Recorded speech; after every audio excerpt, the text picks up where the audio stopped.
श्री स्वामी समर्थ. नमस्कार मंडळी, स्वागत आहे तुमचे माझ्या यूट्यूब चॅनलवरती.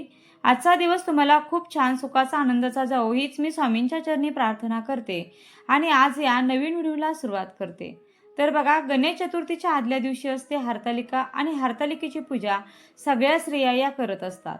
मग त्या विवाहित असू द्या किंवा कुमारिका, पण या पूजेमध्ये महत्त्व असतं ते 16 प्रकारच्या पत्री वाहण्याचं. अर्थात 16 प्रकारच्या झाडांची वेगवेगळी पानं या पूजेमध्ये वाहिली जातात. पण ते 16 प्रकारची झाडे कोणती आहेत किंवा कोणत्या आहेत त्या पत्री हे मात्र बऱ्याच जणांना माहिती नसतं किंवा त्यावर बराचसा गोंधळ सुद्धा आहे की नक्की ती 16 पानं कोणती.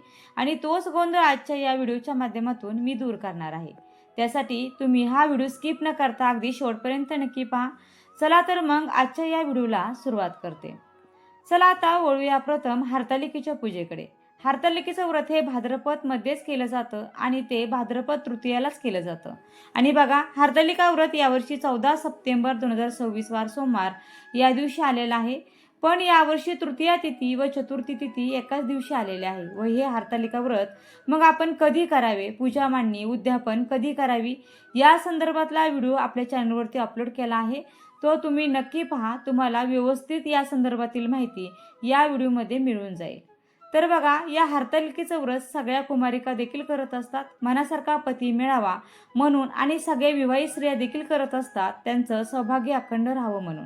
माता पार्वतीने सुद्धा भगवान शिवशंकरांना प्रसन्न करण्यासाठी हरतालिकेचं हे व्रत केलं होतं अशी कथा आणि आख्यायिका देखील आहे. आणि या पूजेमध्ये दिवसभर उपवास सुद्धा केला जातो.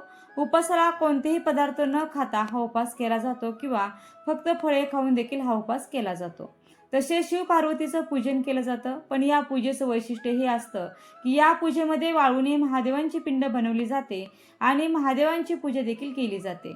या पूजेमध्ये 16 प्रकारची झाडाची पानं अर्थात 16 प्रकारच्या पत्री अर्पण केल्या जातात. त्या पत्रींची नावं कोणकोणती आहेत आणि त्या पत्री वाहताना कोणत्या देवदेवतांची नावं घ्यायची आहे किंवा कुठला मंत्र म्हणायचा आहे हे सुद्धा आजच्या या व्हिडिओमध्ये आपण जाणून घेऊया.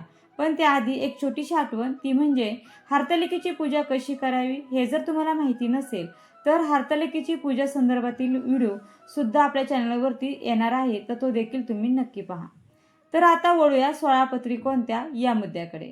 यामध्ये सगळ्यात पहिल्या प्रकारची पत्री म्हणजे बिल्वपत्र अर्थात बेल. महादेवांना बेल खूप प्रिय आहे, सगळ्यांना माहिती आहे, आणि म्हणूनच बेलाचं पान या पूजेमध्ये असतंच असतं. आणि हे बेलपत्र वाहताना श्री ओमाय नमहा या मंत्राचा जप हा केला जातो.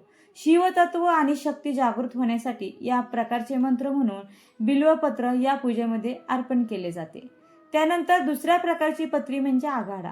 आघाडा अर्पण करताना श्री गौरे नमहा गणपती आणि शक्तीचं स्मरण करत श्री गौरे नमहा असं म्हणत आघाडा ही शिवपिंडीवरती अर्पण केला जातो. त्यानंतर तिसरा प्रकार म्हणजे मालती. मालतीची पानं सुद्धा अर्पण केली जातात आणि ती अर्पण करताना श्री पार्वतीये नमहा असं म्हणत शिवशक्तींचे स्मरण हे केलं जातं. चौथा म्हणजे दुर्वा. श्री दुर्गाये नमहा म्हणत दुर्वा या अर्पण केल्या जातात आणि गणपती आणि शक्तींचं स्मरण यावेळेस केलं जातं. त्यानंतर पाचवा प्रकार म्हणजे चंपक अर्थात चाफा. चाफा वाहताना श्री काले नमहा असे म्हणत महाकालीचं स्मरण करत हा चाफा अर्पण केला जातो. सहावा प्रकार करवीर अर्थात कण्हेर.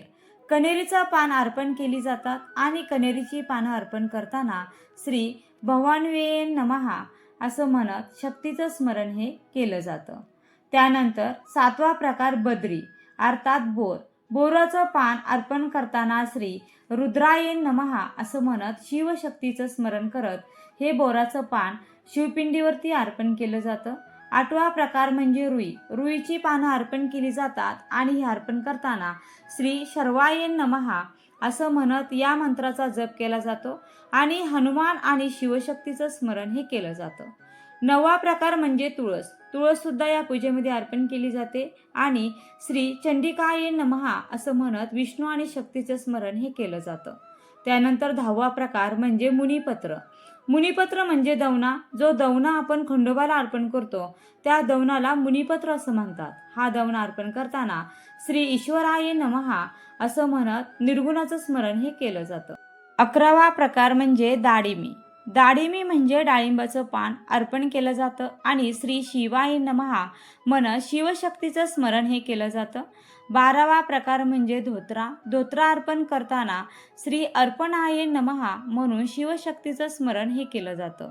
त्यानंतर 13वा प्रकार जाई जुईची पानं अर्पण करताना श्री धात्रे नमः या मंत्राचा जप करत शिवशक्तीचं स्मरण हे केलं जातं. त्यानंतर 14वा प्रकार म्हणजे माका. माकेची पानं अर्पण करताना श्री मृडानाये नमः असं म्हणत महाकालीचं स्मरण हे केलं जातं. 15वा प्रकार म्हणजे बकुळ. बकुळीचं पान अर्पण करताना श्री गिरिजाये नमः असं म्हटलं जातं आणि गणपती शक्तीचं स्मरण हे केलं जातं. आणि शेवटचा 16वा प्रकार म्हणजे अशोक. श्री अंबिकाये नमः म्हणत अशोकाची पानं ही अर्पण केली जातात आणि ब्रह्म या शक्तीचं स्मरण हे केलं जातं. तर या होत्या 16 प्रकारच्या पत्री. पण आता काळ बदललेला आहे. आपल्याला पूजा करताना या 16 प्रकारच्या पत्री मिळतीलच असं अजिबात नाही. त्यामुळे ज्या मिळतील तेवढ्या जरी पत्री अर्पण केल्या तरी पूजेचं पुण्यफळ आपल्याला मिळतं आणि पूजा पूर्ण होते. कारण बघा, शहराच्या ठिकाणी सगळ्या प्रकारच्या 16 पत्री मिळणं शक्य नसतं आणि म्हणून मनामध्ये कुठली शंका न येऊन देता ज्या पत्री मिळतील त्या घ्याव्यात आणि श्रद्धा भक्तीने त्या महादेवांना अर्पण कराव्यात. देवभक्तीचा भुकेला आहे ही गोष्ट इथे लक्षात ठेवावी. श्रद्धेने अर्पण केलेलं फूल सुद्धा देव स्वीकारत असतो. मनात श्रद्धा मात्र हवी. पण तुम्ही गावात राहत असाल, तुम्हाला या सगळ्या पत्री मिळणे शक्य असेल तर मात्र तुम्ही पूजेमध्ये नक्कीच या 16 प्रकारच्या पत्री याचा समावेश करू शकता. भावपूर्ण पद्धतीने 16 प्रकारच्या पत्री शिवपिंडीवर वाहिल्याने पिंडीमध्ये परमेश्वर तत्व शिवतत्व प्रभाव आकृष्ट होतात आणि हरतालिकेच्या या पूजेमध्ये वाळूच्या महादेवांची पूजा करताना माता पार्वतीची पूजा देखील केली जाते आणि गणपती बाप्पांची देखील पूजा केली जाते. ही पूजा करण्याची पद्धत प्रत्येक भागामध्ये वेगवेगळी आहे, प्रत्येक गावामध्ये वेगवेगळी आहे. परंतु या पूजेमध्ये वाहिल्या जाणाऱ्या पत्रींचं महत्त्व मात्र सगळीकडे सारखंच आहे. 16 प्रकारच्या पत्री जरी तुम्ही नीट लक्ष देऊन ऐकल्या तर तुमच्या लक्षात येईल की ही सगळी झाडं आयुर्वेदाच्या दृष्टीने खूप महत्त्वाची आहेत. झाडाचं औषधी महत्त्व सुद्धा आहे. त्यावरून एक गोष्ट स्पष्ट होते की आपल्याकडे असलेले सण वार व्रत वैकल्ये हे आपल्या निसर्गाशी जोडण्याचा प्रयत्न करतात. निसर्गामध्ये आपल्याला उपयोगी पडणाऱ्या ज्या वनस्पती आहेत त्यांचा समावेश पूजेमध्ये केला जातो आणि त्याचेच महत्त्व पटवून देण्यासाठी त्या पूजेमध्ये त्या वनस्पती समाविष्ट केल्या जातात. आणि म्हणूनच मैत्रिणींनो, या पूजा व्रत वैकल्य किंवा सणवार करत असताना आपण या वनस्पतीची जोपासना करू शकतो किंवा आपल्या अवतीभोवती आपण या वनस्पती कशा लावू शकतो याचाही विचार करायला हवा आणि यापैकी एक तरी वनस्पती आपण या दिवशी लावायलाच हवी, जेणेकरून निसर्गाची सुद्धा सेवा आपल्या हातून घडेल. आणि शिवशक्तीचं पूजन म्हणजेच काय तर शिव आणि प्रकृतीचं पूजन.